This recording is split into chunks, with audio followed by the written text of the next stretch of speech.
하나님 말씀 봅니다. 고린도전서 1장 26절에서 31절입니다. 고린도전서 1장 26절에서 31절 말씀 제가 읽어드립니다. 형제들아 너희를 부르심을 보라. 육체를 따라 지혜로운 자가 많지 아니하며 능한 자가 많지 아니하며 문벌 좋은 자가 많지 아니하도다. 그러나 하나님께서 세상의 미련한 것들을 택하사 지혜 있는 자들을 부끄럽게 하려 하시고 세상의 약한 것들을 택하사 강한 것들을 부끄럽게 하려 하시며 하나님께서 세상의 천한 것들과 멸시받는 것들과 없는 것들을 택하사 있는 것들을 폐하려 하시나니 이는 아무 육체도 하나님 앞에서 자랑하지 못하게 하려 하심이라. 너희는 하나님으로부터 나서 그리스도 예수 안에 있고 예수는 하나님으로부터 나와서 우리에게 지혜와 의로움과 거룩함과 구원함이 되셨으니 기록된 바 자랑하는 자는 주 안에서 자랑하라 함과 같게 하려 함이라. 아멘. 주 안에서 자랑하라 말씀의 제목으로 오늘 말씀을 가지고 잠시 은혜를 나누기 원합니다. 고린도 교회 인간적인 관점에서는 다른 교회에 자랑할 것이 참 많았던 교회입니다. 그래서 바울이 이것을 서론에서 이렇게 압축해서 적습니다. 이는 너희가 그 안에서 모든 일, 곧 모든 언변과 모든 지식에 풍족하다. 그리고 도대체 모든 언변과 지식에 풍족하게 된 이유가 뭐냐? 그리스도 예수 안에서 너희에게 주신 하나님의 은혜 때문이다 라고 결론을 내립니다. 다시 말하면 너희들이 그렇게 된 것 예수님 덕분이다 이 말이죠. 하나님 덕분이다 이 말입니다. 그런데 마치 너희들이 잘나서 그런 것처럼 교만하다가 지금 이렇게 다투고 분쟁하게 되었으니 이게 도대체 말이 될 법한 일이냐라고 바울이 질책을 합니다. 그리고 오늘 본문 시작인 26절에서 이렇게 단도직입적으로 말을 합니다. 형제들아 너희를 부르심을 보라. 육체를 따라 지혜로운 자가 많지 아니하며 능한 자가 많지 아니하며 문벌 좋은 자가 많지 아니하도다. 형제들아 너희를 부르심을 보라고 했습니다. 아주 원론적이고 근본적인 말씀입니다. 이걸 조금 원색적으로 표현하면 이 말이죠. 형제들아 너희들 주제를 좀 잘 알아라 이 말이에요. 바로 이 말의 원조가 바울이 아니라 하나님이시죠. 하나님이십니다. 하나님 우리가 교만한 거 딱 질색이십니다. 그래서 기회 시대마다 너희들 제발 주제 파악 좀 해라 라고 누누이 말씀하셨어요. 이 말씀을 주로 들었던 민족이 바로 이스라엘 민족이었습니다. 수에 칠 만한 가치도 없는 그 민족을 참으로 별보다는 그 민족을 하나님이 일방적으로 택하셨다가 신명기 7장에 나오거든요. 그래서 그 택하신 건 우주적인 구원을 이루기 위해서 너희로 시작점이 되게 했을 뿐이다. 그런데 이들이 자기들이 잘나서 그런 줄 알고 아주 목을 치켜들고 아주 교만했습니다. 그래서 이게 스티프 넥, 목이 뻣뻣한 백성이라는 소리를 굉장히 많이 들었어요. 사람들 앞에서만 그러면 모르겠어요. 뭐 자랑할 만 했으니까, 선두주자였으니까. 근데 물론 사람에게도 그러면 안 되죠. 하나님 앞에서도 그랬거든요. 400년 애굽의 종살이를 해서 강권적으로 끄집어내서 적과 끓이는 땅, 가나안 땅으로 들어가게 하셨거든요. 근데 이들이 자신이 어디서부터 시작되어 이렇게 풍요로운 땅에 와서 잘 먹고 잘 살게 됐는가 이걸 새까맣게 잃어버린 거예요. 이 사람이 이 개구리 옳지 생각 못한다고 지난날 그냥 형편의 시절을 금방 잊어버리거든요. 그래서 기회 시대마다 너희들의 주제가 뭔지, 아니 이들 민족 시작점이 무엇인지를 이렇게 늘 깨워주셨어요. 너희들은 애굽 땅에서 정말 형편없는 종살이하던 민족이었다. 이걸 잊지 말아라 이렇게 말씀하셨어요. 이런 점에서 인간의 시작을 우리가 다시 한번 여기서 짚고 넘어갈 필요가 있습니다. 하나님께 최초의 사람 아담을 흙으로 지으신 것이 바로 그거거든요. 인간이 타락하기 이전에 순수한 시절인 에덴에서 인간의 존재가 바로 흙이었거든요. 흙은 0점입니다. 모든 건 다 부서지고 돌아가는 그 제로 베이스가 흙이거든요. 그리고 결국 아담과 하와가 에덴을 쫓겨나 에덴 동쪽으로 나가 살잖아요. 지금 우리가 사는 이 죄와 이 사망이 이 지배하고 있는 에덴 동산 바깥으로 나왔단 말이에요. 그리고 흙으로 돌아가게 하셨어요. 에덴의 순수한 시절 중에서 흙이었지만 하나님의 형상으로 옷 입혀 주셨습니다. 죄와 저지 엉겅퀴가 무성한 에덴 밖 동쪽에서도 하나님이 그리하셨어요. 다윗은 그래서 이렇게 탁월하게 고백했습니다. 시편 8편 4절 5절입니다. 들어보세요. 사람이 무엇이기에 주께서 그를 생각하시며 인자가 무엇이기에 주께서 그를 돌보시나이까? 그를 하나님보다 조금 못하게 하시고 영화와 존귀로 관을 씌우셨나이다. 고로 인간은요, 시작부터 끝까지 에덴 안에 있을 때나 에덴 밖 쫓겨날 때나 100% 하나님으로 인한 존재들입니다. 그 죄가 넘치는 그런 곳에서도 하나님이 미래적으로 그들을 입혀주셨어요. 보호해 주셨고, 개인도 그렇고 나라와 민족도 그렇습니다. 우리를 창조하시고 또 부르실 때 영점의 존재는 흙이었거든요. 자생적으로는 살아갈 수 있는 능력이 아무것도 없기에 생명의 주인이신 하나님으로 인해 살아갈 수밖에 없는 존재들이 이 땅의 모든 인간을 위시한 피조세계 다입니다. 이런 중에 이스라엘 민족을 먼저 부르셨고 우리를 성도로 먼저 부르셨을 뿐입니다. 순서적으로 먼저일 뿐이에요. 이 부르심을 보라 이 말이죠. 이 부르심을 알라는 말이에요. 이 부르심을 생각하라고 바울이 강력하게 얘기합니다. 사실 이 말을 하고 있는 바울도 이 말하면 자기도 좀 찔리는 게 있거든요. 바울도 하나님이 사도로 부르실 때 그때 자기의 그 적나라한 모습을 바울이 떠올리면서 말했을 거예요. 그거 생각 안 하던 바울이 아니죠. 자기는 뭐 전혀 깨우치지 않은 남한테 보라 그러면 말빨이 안 서잖아요. 그러게 너희를 부르심을 보라는 말은요, 바울의 이런 고백이 담겨 있는 겁니다. 아신 대로 하나님께서 바울을 부르실 때 최악의 포악자였고요, 행악자였고요, 회방자였고요, 핍박자였거든요. 근데 강권적으로 부르심을 받기 전에 바울은 시쳇말로 자기 주제를 정말 몰랐다는 사람입니다. 아니, 자신이 다른 사람들 비해 가지고 있던 상대적 우월성, 즉 혈통적, 문벌적, 학문적, 율법적으로 탁월한 것이 자기 주제인 줄 알았거든요. 상대적으로 굉장히 그렇게 평가를 받았던 바울이 그게 자기 주제인 줄 알았어요. 그런데 부활하신 예수님을 만납니다.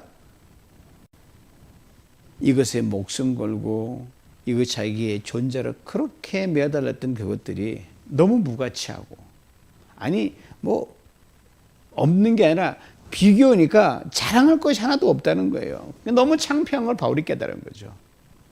그리고 자기 자신에게 솔직하게 인정했습니다. 정말 정직 오가는 세대 사람들에게 그냥 다 보이게끔 그냥 자기를 고백했어요. 내가 제일 나쁜 놈입니다. 내가 제일 못된 놈입니다. 그렇게 바울이 적어놨거든요. 이 자기 고백을 담아서 지금 고린도 교회 성도들에게 이렇게 말하고 있는 거예요. 너희들 하나님이 불러 예수를 믿게 했을 그때를 한번 생각해 보라는 거예요. 즉 하늘의 영광을 다 버리고 흙으로 돌아갈 수밖에 없는 우리들을 왜 친히 사람이 되셔서 우리를 구원하기 위해 십자가를 지신 그 예수, 그 너희를 대신해서 죄값을 다 치르고 너희를 영생으로 부르신 그 은혜를 보라. 이거 너희들 재주로 되느냐? 너희들 가진 인간의 리소스가 되느냐? 천만의 말씀이다 이 말이죠. 여기 소위 말하는 여러분들의 자랑거리들이 무슨 보탬이 된 적 있냐? 너희들이 뭐 기여한 게 있냐? 그 말이에요. 그런데 이 불가항력적인 구원의 은혜를 받은 여러분들이 어떻게 이렇게 분쟁할 수 있습니까? 이 말이에요. 그러면서 바울은 너무 심하게 몰아치지 않고 고린도 성도들을 왜 이렇게 조금 숨통을 틔워주는 말을 합니다. 육체를 따라 지혜로운 자가 많지 아니하며 능한 자가 많지 아니하며 문벌 좋은 자가 많지 아니하도다. 완전히 무시하고 너희들 완전히 바닥이다 그러면 자존심 상하잖아요. 그렇게 적은 거죠. 지혜로운 자, 능한 자, 문벌 좋은 자, 물론 너희들 중에 좀 있는 건 나도 압니다. 그러나 있으면 얼마나 있겠습니까? 이 말이죠. 이 말에 담긴 바울의 의도는 아주 분명합니다. 이거예요. 그런데 그 지혜, 그 좋은 문벌, 그 능력 있다고 하는 여러분들, 그러면 리더급인데 분쟁하고 있지 않습니까? 이 말이에요. 그러면서 이렇게 글을 이어갑니다. 27절, 28절 들어보세요. 그러나 하나님께서 세상에 미련한 것들을 택하사 지혜 있는 자들을 부끄럽게 하시려고 세상에 약한 것들을 택하사 강한 것들을 부끄럽게 하려 하시며 하나님께 세상에 천한 것들과 멸시받는 것들과 없는 것들을 택하사 있는 것들을 폐하려 하시나니 흑백 논리처럼 보이지만 아주 총체적으로 잘 논리적으로 풀어가고 있습니다. 여러분 지혜 없는 것보다 지혜 있는 것이 좋지 않습니까? 그런데 그 지혜가 분쟁하게 하고 다투게 하면 없는 게 낫죠, 여러분. 차라리 미련하면 핑계로 될 수 있지 않습니까? 난 미련해서 모르니까 다퉜습니다. 면피라도 하죠. 약한 것보다 강한 것이 좋습니다. 그런데 그 강함이 분쟁하게 하고 다투게 하면 강하지 않은 게 나아요. 차라리 약하면 핑계로 될 수 있잖아요. 나 약해서 이리저리 휩쓸리고 말썽 피우고 속썩이고 다투었습니다. 천한 것과 멸시받는 것. 그리고 없는 것보다 있는 게 낫지요. 그런데 있는 것으로 인해 분쟁하고 다투면 아예 없는 게 낫단 말입니다. 차라리 없고 천하가 멸시받으면 핑계라도 될 수 있으니까 말입니다. 나 원래 천덕꾸러기야. 나 원래 그런 바닥 수준이야. 그래서 뭐 내가 뭔가 있어? 그래도 다퉜다니까 핑계라도 되지요. 여기서 우리는 다시 한번 십자가의 도를 생각하게 됩니다. 능력 많으신 하나님 무능하게 된 현장이 십자가입니다. 능력도 보통 능력입니까? 전능입니다. 지혜 많으신 하나님이 미련하고 어리석고 바보가 된 현장이 십자가입니다. 지혜도 보통 지혜입니까? 전지입니다. 모든 걸 다 아는 하나님이십니다. 근데 그런데 말이에요. 여기 십자가에 역설이 있어요. 하나님의 그 전능한 능력 앞에 하나님의 그 전지한 지혜 앞에 죄인인 우리가 숨을 곳은 하나도 없습니다. 다 드러나고 다 벌거벗겨지고 다 무력화됩니다. 여러분 강력한 태양빛에 작은 물방울을 놓으면 100만 분의 1초, 억만 분의 1초 단자는 순식간에 싹 말라버리고 흔적도 사라집니다. 그런데 하나님께서 우리의 허물을 보지 않을 만큼 미련한 바보가 되셨다는 거예요. 이 하나님께서 우리를 허물을 심판할 수 없을 만큼 힘없는 바보가 되셨다는 거예요. 이것이 십자가입니다. 그 바보 같고 미련한 사랑 우리를 덮으신 거예요. 알고도 속아주신 거예요. 찾아냈다면 그 앞에서 견딜 사람 없어요. 다 죽어야 돼요. 꼼짝 못해요. 다 덮어버렸어요. 이것처럼 바보가 있어요. 찾아서 정죄하고 내쫓고 다시 시작할 수 있는데 그냥 없는 거 취급하니까 참 그런 바보도 없고 그런 헛똑똑이도 없는 거 아닙니까? 헛똑똑이처럼 되신 거예요. 그런데 이 엄청난 십자가의 능력, 사랑의 능력과 지혜로 구원받은 고린도 교회 성도들이 분쟁한다는 거예요.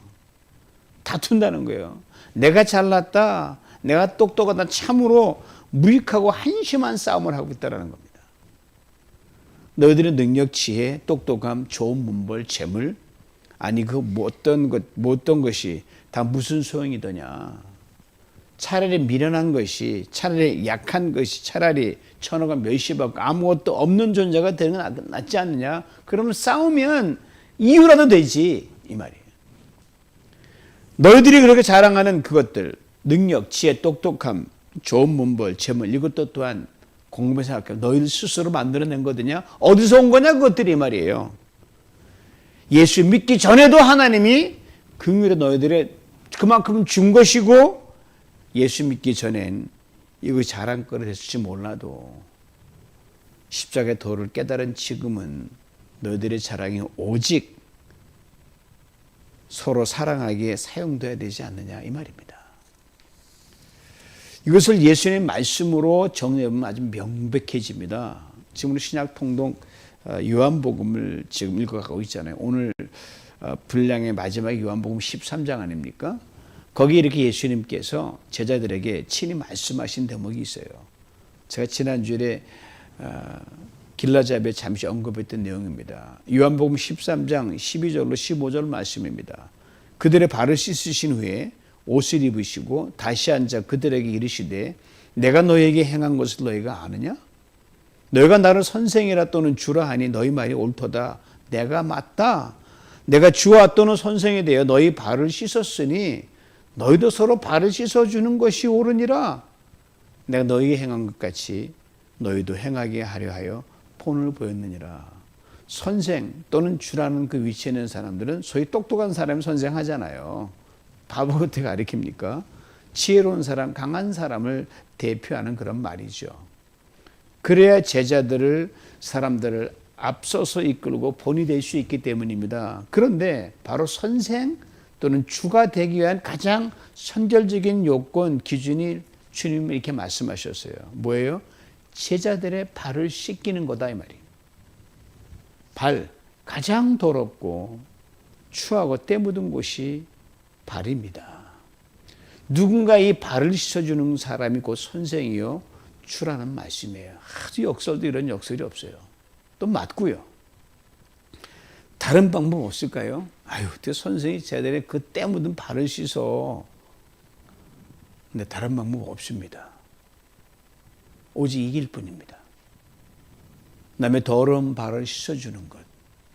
그냥 한번 해보는 전시효과가 아니라 여러분, 진심을 다해서 그 누군가의 허물과 더러움을 씻어주고 덮어주고 가리워주는 그 사랑과 용서와 받아줌의 행위. 인간적인 생각으로는 참 한심한 낭비죠. 어리석죠.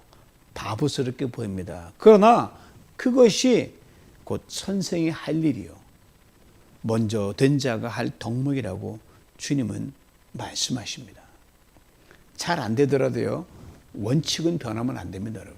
그게 맞는 길이라는 걸 인정하고 들어가야 돼요. 잘 안 되면 되도록 노력하는 것이 어떻게 그 말하면 안 됩니다, 여러분.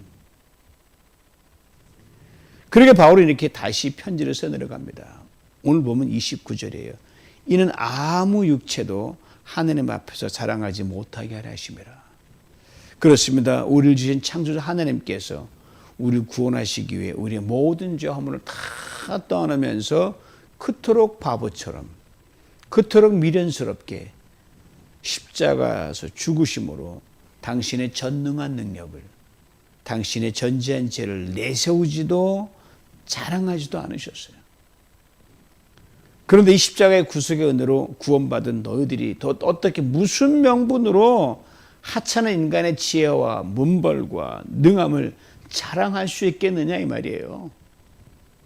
이 대목에서 코람되어란 말이 오버렸답니다. 하나님 앞에서란 그런 표현이거든요.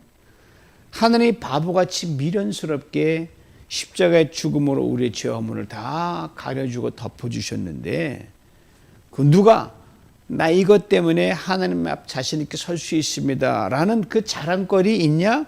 그 내세울 사람 있냐? Nobody. 아무도 없다는 거예요.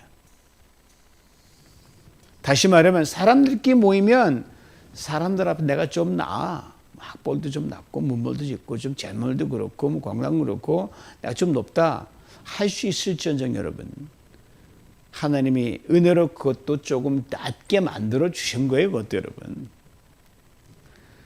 기회를 먼저 주실 뿐이에요. 그러므로 하나님 앞에서는 어떤 사람이나 누구나 자랑이나 고개를 들 만한 그런 구석이 없다는 말입니다. 사실 이 대목도 우리가 조심해야 돼요. 정말 조심해야 돼요. 저를 포함해서. 때론 정말 하나님의 은혜입니다. 고백도 많이 하고 찬송도 많이 하고 그러잖아요. 나 아무것도 아니에요. 말하는 그 순간 여러분, 사람들의 귀에 참 멋있게 들리잖아요. 좀 멋진 존재처럼 보이게 되고 들리게 될 수 있어요. 그러나 여러분 그조차도 버려야 할 것을 주님은 원하십니다. 왜냐하면요, 정말 그렇게 말하는 순간, 그 순간에 그 사람의 삶이 정말 그 말에 걸맞는 내용을 지니고 있는지는 별개일 때가 너무너무 많거든요. 위선이죠. 이제 바로 도대체 그 어떤 육체도 하나님 앞에서 자랑하면 안 되는 이유를 아주 분명하게 써내려갑니다. 30절입니다. 너희는 하나님으로부터 나서 그리스도 예수 안에 있고 예수는 하나님으로부터 나와서 우리에게 지혜와 의로움과 거룩함과 구원함이 되셨으니, 요약하면 우리의 전 존재가 예수 때문이라는 거예요. 몇 가지 살펴봅니다. 너희는 하나님께로부터 나와서라고 했습니다. 구원의 주도권이 하나님께 있다는 거죠. 즉 예수 그리스도를 구주로 이 땅에 보내신 것이죠. 언제 그것을 생각하셨을까요? 에덴에서 아담과 하와가 선악과 따먹고 하나님 불 타락해서 그때일까요? 그보다 훨씬 전의 일입니다. 이게 신기한 거예요. 하나님이신 영원 전부터 이걸 계획하셨어요. 하나님 우리가 타락하고 다 알고 계셨어요. 그때 예수를 생각하셨습니다. 당신이 사람이 되셔서 사람의 아들이 되셔서 예수를 보낼 생각을 그때 하셨고요. 그때 십자가로 생각하셨습니다. 먼저 말은 하지만 그냥 그렇게밖에 설명이 안 되는 거예요. 바로 영원 전부터 있었던 하나님의 구원의 경륜 속에 고린도 교회 성도들이 그리고 오늘 우리가 있었다는 사실입니다. 믿음으로 받아들이니까 소가 되는 거죠. 이는 곧 예수 그리스도 안에 있다는 말입니다. 이 예수 그리스도가 고린도 교회 성도들과 오늘 우리에게 지혜가 되었다고 말합니다. 예수 그리스도가 우리에게 지혜가 되었다는 말이 무슨 뜻일까요? 이미 살펴본 18절 말씀을 분명하게 압축적으로 말해줍니다. 다시 불러옵니다. 십자가의 도가 멸망하는 자들에게는 미련한 것이요 구원을 받는 우리에게는 하나님의 능력이라. 하나님의 지혜가 십자가에 구체화되어 나타났기 때문입니다. 즉 십자가에 죽은 예수란 말입니다. 우리 때문에 전능하신 하나님이 무능하게 되셨고요. 우리 때문에 전지하신 하나님이 미련하게 되셨기에 인간이 그 어떤 지혜와 능력으로도 감히 생각해내지도 못하고 행할 수도 없기에 지혜 중에 지혜가 이거죠. 아주 역설입니다. 능력 중에 능력이 이거예요. 이 하나님의 지혜 안에서 예수 그리스도 우리에게 세 가지 됨이 되었다고 바울은 적고 있습니다. 첫째가 우리에게 의로움이 되시는 지혜입니다. 예수님이 십자가에 죽으심으로 우리의 죄를 다 거두어 가셨거든요. 이걸 말하는 거예요. 즉 예수 그리스도께서 부활하심으로 그리고 의의 옷을 죄를 씻었으면 근데 내비두면 벌거벗은지 안 될 거 아니에요. 죽으시고 죄를 다 씻어버리고 부활하심으로 의의 옷을 쫙 입혀주셨어요. 이에 대해 고린도서 5장 21절 이렇게 분명히 증거합니다. 하나님의 죄를 알지도 못하는 이를 즉 그 아들 예수 그리스도를 우리를 대신해서 죄로 삼으신 것은 너는 의인이고 죄를 다 돌려버린 거예요. 우리로 하여금 그 안에서 하나님의 의가 되게 하려 하심이라. 기가 막힌 표현입니다. 둘째, 우리에게 거룩이 되시는 지혜입니다. 의의 옷을 입은 성도, 이제 완전히 여러분과 저는 무슨 짓을 해도 하나님의 의로 삼으신 거예요. 그럼 우리가 점진적으로 예수 그리스도에 의해 이루어진 의의 터전 위에서 하나님의 형상을 닮아가게 된 것을 말합니다. 의는 이 거룩은 자라가거든요. 점점 구별된 사람으로 성숙하게 되어간다는 말입니다. 주도적인 삶에서 성령 주도적인 사람으로 자꾸 쉼없이 나아가는 거예요. 아주 비근한 대로 전에 주일 지키는 것이 지켰다 안 지켰다 주일 되면 다른 쪽을 생각하는 이제는 그 생각이 안 드는 거예요. 주일은 목숨 걸고 이거는 하나님 나라 사람 지켜야지 이게 되는 거예요. 그게 아직 안 되면 여러분 그건 조금 생각해 보셔야 돼요. 셋째, 우리에게 구원함이 되시는 지혜입니다. 예수 그리스도 안에서 얻은 구원의 최종 완성을 지향하는 건데요. 이것을 구원의 세 가지 시제로 살펴보면 이해가 쉽습니다. 먼저 예수를 믿음으로 단번에 구원 얻은 것, once and for all이에요. 이미 얻은 구원입니다. 과거에 누구도 빼앗아갈 수 없습니다. 다음은 그 예수를 믿음으로 그 구원받은 그 구원 안에서 오늘 구원의 감격세계 매일매일 새롭게 은혜로 날마다 하나님의 신실하신 우리를 경험하고 매일매일 살아가는 거예요. 죽기 전에는 계속 이 나그네 인생을 가야 되고 그때마다 구원받은 감격을 새롭게 해주지 않으면 못 살거든요. 마지막은요.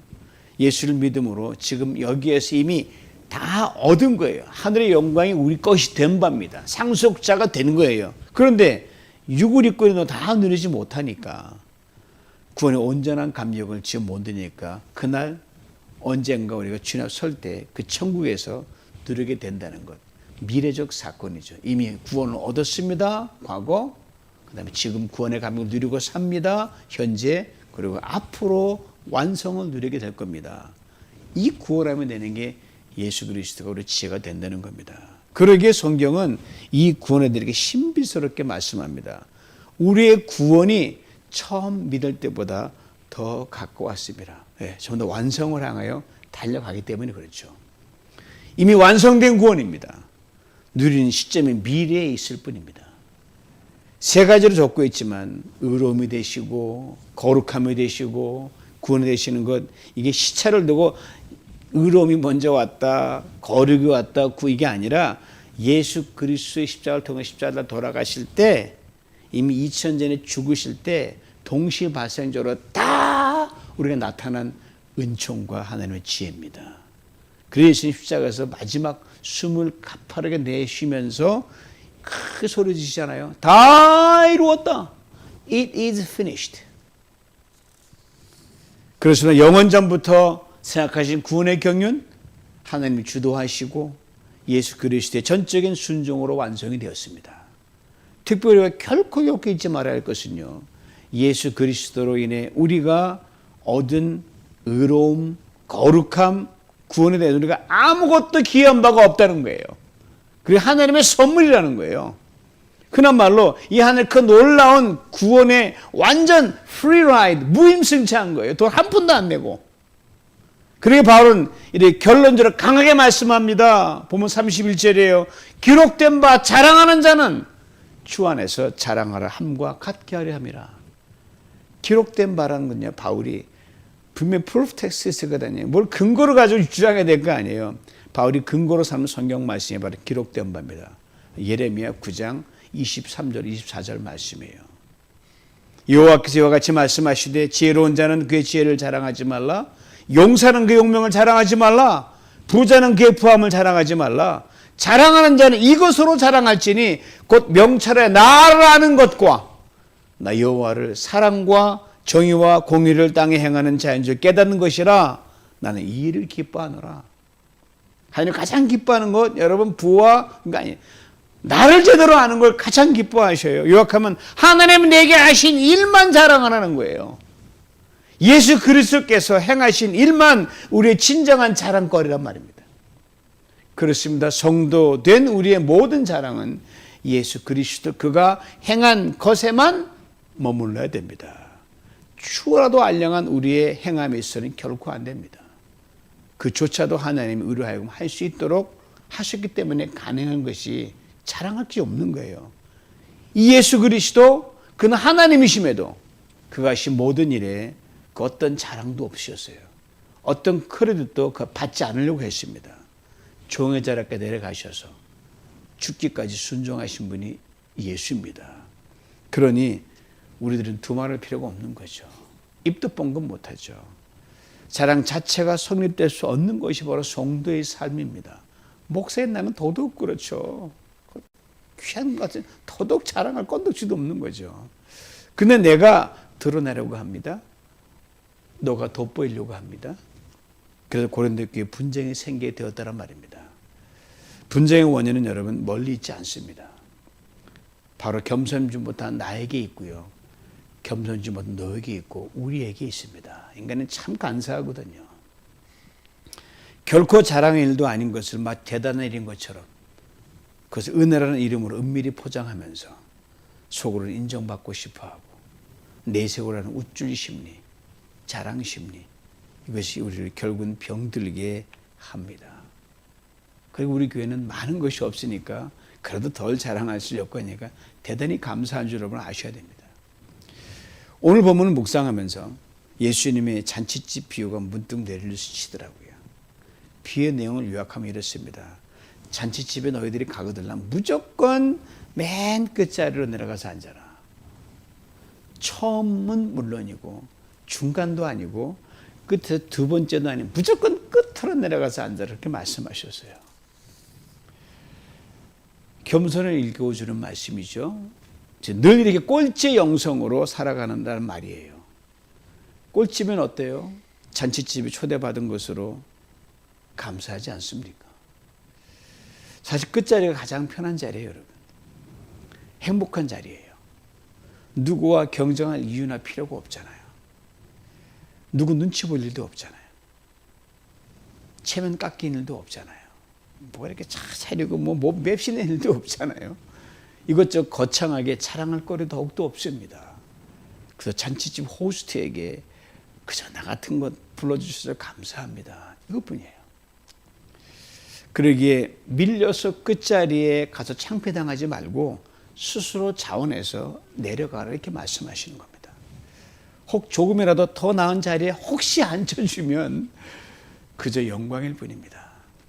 이제 바울의 말을 다시 한번 되새겨봅니다. 아무 육체도 하나님 앞에서 자랑하지 못하게 하려 함이라. 자랑하는 자는 주 안에서 자랑하라. 이것이 우리에게 크고 놀라운 구원을 이루어 주신 예수 그리스도께 대한 우리의 마땅한 삶의 모습입니다. 그렇게 끝까지 신앙의 경지를 잘 달려나가는 저와 여러분 될 수 있기를 주님의 이름으로 축원합니다. 기도합니다. 하나님 아버지 감사합니다. 은혜입니다. 은혜입니다 라고 말을 하지만 은혜라는 그 포장 안에서 우리는 얼마나 많이 교만했고 자랑하려고 했고 내세우려고 했고 남보다 나은 존재라 이렇게 좌충우돌하면서 나의 마음은 아프게 했고 우리 주제를 몰랐던 지가 얼마나 많은지 모릅니다. 바울이 그랬던 바울이 전도하면서 보니 고린도 교회 성도들이 그런 모습 보면서 자기들 돌아보며 질책한 것을 우리의 질책으로 받아들입니다. 하나님, 예수 안에 있는 주님이 내게 행하신 그것만 자랑하게 만들어 주시옵소서. 그래 하나님, 꼴찌면 어떻습니까? 남이 알아주지 않으면 어떻습니까? 그 자리에서 신실한 내 몫이 된 십자가를 바로 지고 신실하게 믿음의 영지를 잘 달려나가는 사랑하는 성도님 한 분 한 분과 저와 우리 공동체에게 축복하여 주시옵소서. 예수님의 이름으로 기도하옵나이다. 아멘.